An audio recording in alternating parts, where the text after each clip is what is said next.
मुंबईतील सुप्रसिद्ध सिद्धिविनायक मंदिरात आता ड्रेस कोड लागू करण्यात आलाय। त्याबद्दलची ही बातमी। सिद्धिविनायक मंदिर न्यासानं या संदर्भात अधिकृत पत्रक प्रसिद्ध केलंय। नागरिकांना संकोच वाटणार नाही असे कपडे भाविकांनी परिधान करावे, तसंच भारतीय पारंपरिक वेशभूषा किंवा अंगभर कपडे घातले पाहिजेत, तरच त्यांना मंदिरात दर्शनासाठी प्रवेश दिला जाईल, असं पत्र मंदिर न्यासाकडून प्रसिद्ध करण्यात आलंय।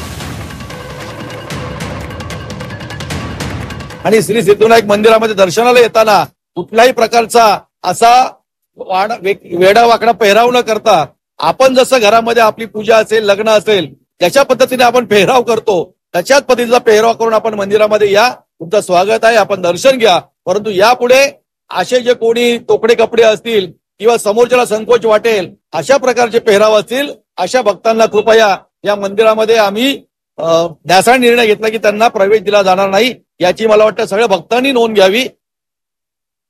वर्षानुवर्ष सिद्धिविनायकचं दर्शन भावनात्मक होऊन घेऊन घेतात लोक सकाळच्या सडी चालत येतात।